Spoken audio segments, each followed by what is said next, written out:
Hey guys, welcome back to our channel Ganesh కున్సత్ blogs. నా నోరైతే ఈరోజు నత్తిపోతుంది, ఎందుకంటే నేను ఈ బాదం వేసుకొని మంచిగా మాట్లాడడం ప్రాక్టీస్ చేస్తున్నా. యాక్చువల్గా నేను మాట్లాడేది కొంచెం బాగా లోడ వాగేసినట్టుంటుంది, చాలామందికి అయితే అర్థం కాదు. సో దానివల్ల నేను స్టడీ చేస్తే నోట్లో బాదం కానీ చింతగింజ కానీ ఏదో ఒకటి పెట్టుకొని అలా మాట్లాడితే అప్పుడు నోరు మంచిగా ఓపెన్గా ఈజీగా తిరుగుతుందని అయితే తెలిసింది. సో దానివల్ల నేను ఈ బాదం పిక్కనైతే ఆల్మోస్ట్ 2 రోజుల నుంచి అలానే పెట్టుకొని అలవాటు చేసుకుంటున్నా. ఇప్పుడైతే కొంచెం డిఫరెన్స్ అయితే ఉంది, బట్ ఎప్పుడు దీన్ని లోపల మింగేస్తానా లేదంటే కొరికేస్తానా అనే భయం కూడా ఉంది. So coming to the point, Thums Up bottle ఈరోజు మా పొలం వేపిస్తున్నాం. నైట్ అయితే వర్షం పడ్డాయి, సో మేము మాది ఆల్రెడీ దున్నేసి ఉంది కాబట్టి డైరెక్ట్ ఈరోజు అయితే పొలం వేపించేస్తున్నాం. ఈ తాతలు పక్క పొలం వాళ్ళు ఈరోజు దున్నిళ్ళు, ఇంకా ఇటు సైడ్ కొన్ని దున్నిళ్ళు కొన్ని అలానే ఉన్నాయి. అటు సైడ్ అయితే మొత్తం అలా బీడి పొలాలే ఉన్నాయి. ఇంకొక 2 సార్లు వర్షం పడితే అప్పుడు మొత్తం సెట్ అయిపోద్ది, ఎందుకంటే ఈ సంవత్సరం అసలు వర్షాలు కరెక్ట్గా పడట్లేదు. సో దానివల్ల రైతులకైతే చాలా ఇబ్బంది. మాకు కూడా ఇప్పుడు పొలం వేపిస్తున్నాం కదా, మా బావిలో నీళ్ళు 1 ఎకరానికి పారేతంతనే ఉన్నాయి. సో మేమైతే ప్రస్తుతానికైతే 1 ఎకరం పొలం మాత్రమే వేపిస్తున్నాం. అందుకే ఒకటే థమ్స్అప్ బాటిల్, 2 ఎకరాలు వేపిస్తే 2 థమ్స్అప్ బాటిల్ తీసుకురావాలి. ఈరోజుకి ఇది ఒకటే. దీంట్లో నాకు కూడా పార్ట్నర్షిప్ ఉంది. మంచి చల్లటి థమ్స్అప్ తాగేసి మా మేకలు మళ్ళీ ఆవులు ఇవన్నీ ఇక్కడైతే చాలా హ్యాపీగా ఫీల్ అవుతాయి, ఎందుకంటే ఇవి పొద్దున్నే ఇక్కడికి తీసుకొస్తారు మా వాళ్ళు, మా మమ్మీ వాళ్ళు. ఇగో చిన్న ఇక్కడ కూర్చున్నాయి మేకలు, ఇంకా అక్కడ పెద్దవి కూర్చున్నాయి.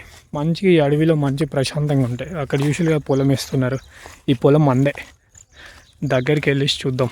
నాటేసేటప్పుడు స్ట్రైట్ లైన్ ఎలా వస్తుందంటే, ఇప్పుడు ఇది వంకరగా ఉంది కదా, దీనికి ఒక ఏజ్ వచ్చాక ఆ లైన్ స్ట్రైట్ అయిపోద్ది. ఇది పూర్వకాలం నుంచి వెళ్ళి వాళ్ళకి అలవాటు అయిపోయింది. స్కేల్ పెట్టి నాటినప్పటికి కూడా ఇంత స్ట్రైట్గా రాదు, బట్ వాళ్ళు ఎలా పడితే అట్లా నాటినప్పటికి కూడా స్ట్రైట్గా ఉంటుంది లైన్. చూసిలు కదా, వర్టికల్ అండ్ హార్జెంటల్ లైన్స్ 2 ఒకేలా ఉంటాయి. పొలం వేసినప్పుడు మంచిగా ఈ బురదలో నడిస్తే సూపర్ ఉంటుంది. అసలు మీ కాలు తెల్లగా అవ్వాలంటే బురదలో నడిచి ఒకేసారి బయటికి వెళ్ళి కాలు కడుక్కోండి, ఎంత తెల్లగా అవుతాయంటే. ఉండండి చూపెడతా లైవ్లో. అరే యార్, కరెక్ట్ నీళ్ళతో కడగాలి. చూసిలు కదా ఎంత తెల్లగా ఉన్నాయో. నార్బిక్తో అమ్మమ్మ మంచి పాటలు పాడుతుంది. ఇప్పుడు అమ్మమ్మతో మంచిగా పాటలు పాడిపిద్దాం. పాడమ్మమ్మ. పర్లిచ్చిగొట్టెను మా అమ్మ నేను పనే పోను అయ్యో నేను పనే బయళ్ళ బచ్చల్లి కూర వంజయ్యనే నల్లి కూర నెలబార నల్లి కూర వలిగంల సింత సిగురు వంజయ్య వండి పెడితే వల్పుదీరు వండి పెడితే వల్పుదీరు వండి పెడితే వల్పుదీరు. ఇంకోటి ఏమన్నా బావా నేను చిన్నదాన్ని బావా నేను చిన్నదాన్ని బాయిల్లా నేను ఒక్కదాన్ని బావా నేను చిన్నదాన్ని డాన్స్ మారవా నేను ఒక్కదాన్ని బావా నేను చిన్నదాన్ని.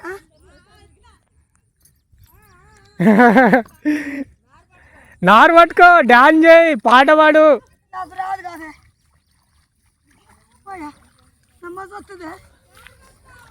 చూసిలు కదా ఎంత ఎంజాయ్ చేస్తుందో అమ్మమ్మ. ఈ చెయ్యికి చదువుకున్నప్పుడు పెన్ను పట్టుకోవడం తెలుసు, పొలానికి వచ్చినప్పుడు పార పట్టుకోవడం తెలుసు. చిన్నప్పటి నుంచి పని చేసిన చెయ్యి ఇది. ఇప్పటికి కూడా నా చేతులకు కాయలు అలానే ఉంటాయి. చూసిలు కదా ఎలా ఉన్నాయో, రఫ్ అండ్ టఫ్గా వాడిన చెయ్యి ఇది. పారతో వరం దగ్గరలో ఉన్న గడ్డి మొత్తం చెక్కుకు రావాలి, లేదంటే అది పొలం పెరగకముందే గడ్డి పెరిగిపోయి మొత్తం పొలాన్ని ముంచేస్తుంది. దానివల్ల బాగా పురుగులు కానీ లేదంటే దోమలు కానీ అవన్నీ పొలానికి పట్టుకుంటాయి. అందుకని రైతులందరూ ఏం చేస్తారంటే పొలం వేసుకున్నప్పుడు దగ్గర ఉన్న గడ్డి మొత్తం పారతో కానీ లేదంటే ట్రాక్టర్ యూజ్ చేసి కానీ మంచిగా చెక్కుంటారు సమానంగా. ఇప్పుడు నేను చేసేది కూడా అదే.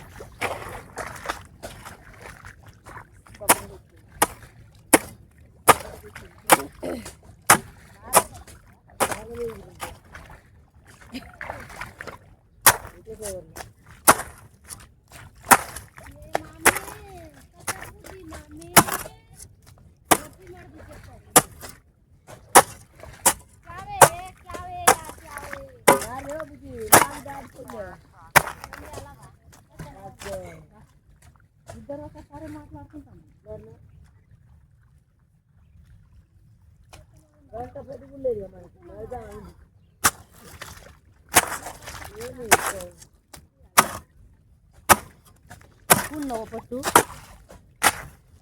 అట్టే ఉంటే తొక్కరం దొక్కుతాను అలా కరెక్ట్ పెట్టేస్తుంది కర్ర కర్ర మొత్తం చూసిన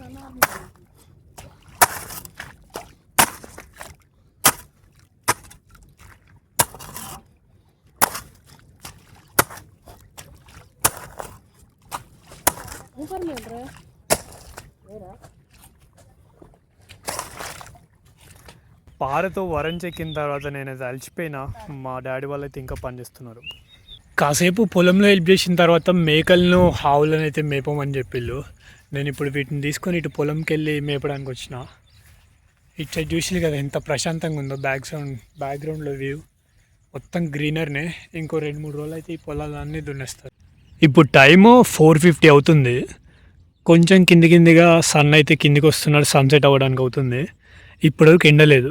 ఇప్పుడు సడన్గా ఒక 10-20 మినిట్స్ అవుతుంది అంతే ఎండ వచ్చేది. చూసిరు కదా ఒకేసారి గడ్డి మొత్తం ఎలా మెరుస్తుందో. వీడియోలో ఎలా కనబడుతుందో తెలియదు కానీ లైవ్లో చూస్తే చాలా బాగుంది. ఈ నేచర్ అసలు ఎంత ప్రశాంతంగా ఉందంటే చుట్టూ చెట్లతో కొండలతో వాగులు వంకలు ఇక్కడ లేదంటే ఏం లేదు, అన్నీ ఉన్నాయి. చాలా అంటే చాలా బాగుంది ఇది. అసలు ఎంత బ్యూటిఫుల్గా ఉందో. ఇంకో 4 రోజులు అయితే మొత్తం పొలం వేసేస్తారు. అప్పుడు ఇది మొత్తం ఇంకా గ్రీనరీ, ఫుల్గా గ్రీనరీ. ఇంకొక వర్షం పడాలంతే. చూసారు కదా పొలాలు వేయించినప్పుడు మాకెంత ఎంజాయ్మెంట్ ఉంటుందో. ఈ ఎంజాయ్మెంట్ పొలం కోసే వరకు కూడా ఉండాలని చెప్పేసి కోరుకుంటూ ఈ వీడియో ఇక్కడ ఎండ్ చేస్తున్నా. సో వీడియో నచ్చినట్లయితే లైక్ చేయడం మర్చిపోకండి. ఇంక ఇలాంటి కంటెంట్ కోసం మన పేజ్ని సబ్స్క్రైబ్ చేసుకోండి. వీడియోస్ తొందరగా మీకు నోటిఫికేషన్ రావడానికి బెల్ ఐకాన్ ఆన్లో పెట్టుకోవడం మర్చిపోకండి. ఇంకో మంచి వీడియోతో మళ్ళీ కలుసుకుందాం. అప్పటికి స్టే ట్యూన్. Bye bye.